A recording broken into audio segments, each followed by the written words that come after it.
पुण्यात फ्लॅट घ्यायचा आहे. पण कुठे घ्यायचा, कसा घ्यायचा, कुणावर विश्वास ठेवायचा? फसवणूक तर होणार नाही ना? योग्य दरात मिळेल की नाही? मोठं कन्फ्युजन आहे. चला तर मग सर्व कन्फ्युजन दूर करण्यासाठी संपर्क साधूयात सारंग अहेर यांच्या रेरा रजिस्टर्ड ड्रीमोरा रियालिटीशी. संपर्क सारंग सुधाकर अहेर, ड्रीमोरा रियालिटी. मोबाईल नंबर 82 83 93 91 आणि 62 62 90 910.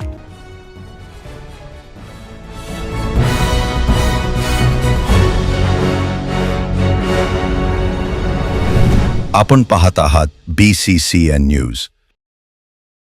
अतिवृष्टीने झालेल्या पीक नुकसानीची तात्काळ सानुग्रह मदत देण्याची मागणी. नांदुऱ्यात संभाजी ब्रिगेडचे तर जळगाव जामोदमध्ये वंचित बहुजन आघाडीकडून निवेदन.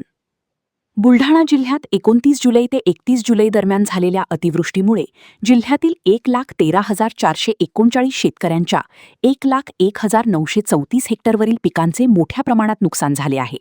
पुराच्या पाण्यात वाहून गेल्याने आणि अंगावर भिंत पडल्याने 2 जणांचा मृत्यू झालाय, तर 24 जनावरे दगावली असून 169 घरांची पडझड झाली आहे. या सर्व नुकसानीचे तातडीने पंचनामे करून शेतकऱ्यांना आणि आपत्तीग्रस्तांना सानुग्रह निधी देण्याची मागणी संभाजी ब्रिगेड आणि वंचित बहुजन आघाडीकडून करण्यात आली आहे. नांदुरा येथे संभाजी ब्रिगेडच्या वतीने आणि जळगाव जामोदमध्ये वंचित बहुजन आघाडीच्या वतीने निवेदन देत ही मागणी करण्यात आली आहे. अन्यथा दोघांकडूनही आंदोलनाचा इशारा देण्यात आला आहे.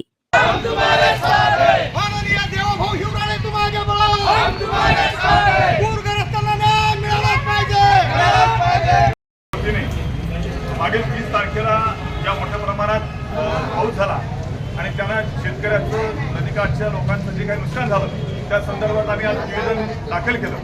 आणि निवेदनात प्रमुख मागणी आहे की जे ॲक्च्युअल ज्या लोकांचं खरं नुकसान झालं त्या लोकांचा पंचनामा झाला पाहिजे. ज्यांच्या विहिरी घसरल्या त्यांचा पंचनामा झाला पाहिजे.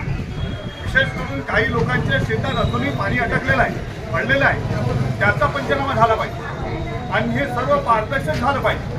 त्या संदर्भात आमचा जरी प्रशासन आपले पंचनामे करतील, अधिकारी पंचनामे करतील आणि या माध्यमातून आम्हाला सर्व जनतेला एक गोष्ट सांगू इच्छितो.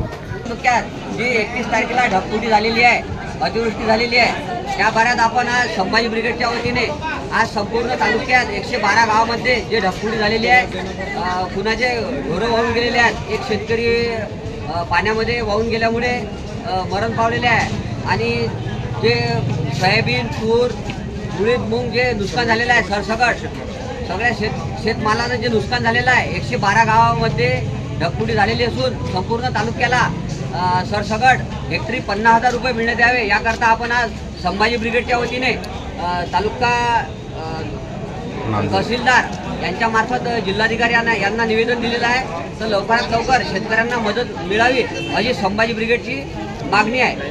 नाही मिळाली तर आम्ही यापेक्षाही तीव्र आंदोलन करू. जय जिजाऊ.